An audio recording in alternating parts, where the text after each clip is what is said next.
Sir, I have a question. As we know, there is inherent risk in option selling, and we are doing these trades with all due diligence. Still, I think, what will we do in case of a black swan event like COVID? Divyanshu Saxena कह रहे हैं।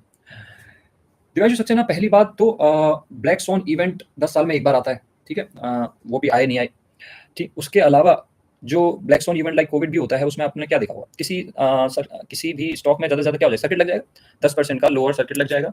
तो 10% का lower circuit लग जाए, ये मैं 10 साल में एक बार। अब देखो, मैं ये नहीं कह रहा हूँ कि जब ब्लैक सॉन इवेंट होगा तो हम उससे प्रॉफिटेबली बाहर आ जाएंगे या क्या आ जाएंगे। हमें वहाँ पे सिर्फ तो कोशिश क्या करनी है कि लॉस को मिनिमाइज करना है, ठीक है, लॉस को मिनिमाइज करना है। मैं ये बिल्कुल नहीं कह रहा हूँ कि जिस दिन ऐसा ब्लैक सॉन इवेंट होगा, स्पेशली लाइक कोविड, जो कि वंस इन अ डेकेड भी मुश्किल ही होगा, उस टाइम पे हम प्रॉफिटेबली निकल आएंगे, बिल्कुल नहीं कह रहा हूँ। उस टाइम पे लॉस होगा, डेफिनेटली लॉस होगा, बट लॉस का क्वांटम हमें छोटा रखना है। किस तरीके से रखना है? लेट्स से 10% का लोअर सर्किट लग गया, एकदम से तो 50% 60% के नहीं जाएगा। 10% का लोअर सर्किट जहाँ लग जाएगा, आप वहाँ पे क्या करोगे? आपको अगर लग रहा है कि कोई ब्लैक सॉन इवेंट हो चुका है, तो आप फ्यूचर सेल, देखो कॉल पोजीशंस तो ऑलरेडी सेफ हो गई, कॉल पोजीशंस ऑलरेडी सेफ हो गई, ठीक है, कॉल पोजीशन सेफ हो गई, आप उसमें कर लोगे प्रॉफिट बुक, क्योंकि आपको जुगाड़नी पड़ेगी मार्जिन, क्योंकि आपका लॉस होना स्टार्ट हो जाएगा पुट में, और जो लॉस है वो कॉल सेलिंग के प्रॉफिट ज्यादा होगा, तो आप कॉल सेलिंग की पोजीशंस को काट दोगे और उनको काट करके मार्जिन को बचाओगे, ठीक है।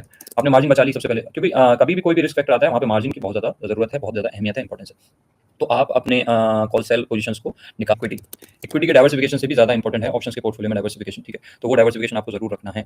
अब वो डाइवर्सिफिकेशन आपने रखा हुआ है, तो I am assuming there would be some calls, there would be some aggressive strategy, there would be some non aggressive strategies as well, right. So जहाँ पे आपकी कॉल्स होंगी, उसको एग्जिट करके, क्योंकि उसमें सारा का सारा प्रीमियम ऑलमोस्ट डिके हो चुका होगा, आप उससे मार्जिन जुगाड़ोगे। आपने मार्जिन जुगाड़ लिया, लेट्स से आपके पुट पोजीशन वाले स्टॉक में सर्किट लग चुका है, तो या तो आप उसमें फ्यूचर सेल करके उसको हेज कर लोगे। एक बार आपने जैसा स्टॉक है, बजाज फाइनेंस जैसा स्टॉक है, मुझे इसमें कोई भी डर नहीं है। जब देखो कोविड जैसा ही महामारी तो पता नहीं कितने दशकों में आई होगी, उससे मैं छोटा ही क्वांटम का मान लेता हूँ, आगे जो चीज़ आएगी उससे तो छोटी ही आएगी। तो उससे छोटी जो चीज़ आएगी, अगर हमने कोविड से 1 साल के अंदर रिकवर कर लिया, यानी कि आगे आने वाली चीज़ से भी हम रिकवर कर लेंगे। तो अगर आपके पास, इसीलिए मैं हमेशा कहता हूँ कि हमेशा अच्छे स्टॉक्स में काम करना चाहिए।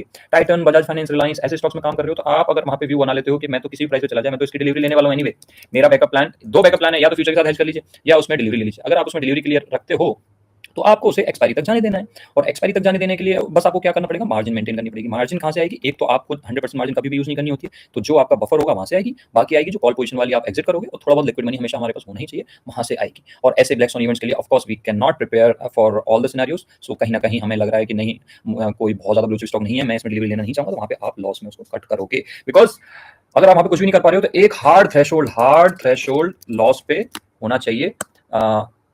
किसी भी पोजीशन में आपके एक हार्ड थ्रेशोल्ड भी होना चाहिए कि अगर इतना लॉस हो चुका है इस थ्रेशोल्ड में, वो आप अपने हिसाब से एडजस्ट कर सकते हो। और ये हार्ड थ्रेशोल्ड तभी होना चाहिए जब आप उसको किसी तरीके से मैनेज नहीं कर पा रहे हो, ना मार्जिन के तरीके से।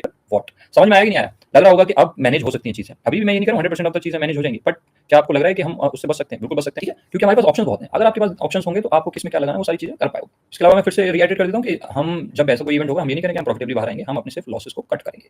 तो मैंने आपको बहुत सारे तरीके बताए, फिर से मेंशन कर देता हूँ। One is hedge with future, second is take delivery mindset, third is hard threshold on loss। ठीक है, समझ में आया कि नहीं आया? जिसने पूछा था पहले दिव्यांशु, वो बताइए आपकी समझ में आया कि नहीं आया? कुछ चीजें हल्की हुई, अगर हुई तो बताइए प्लीज।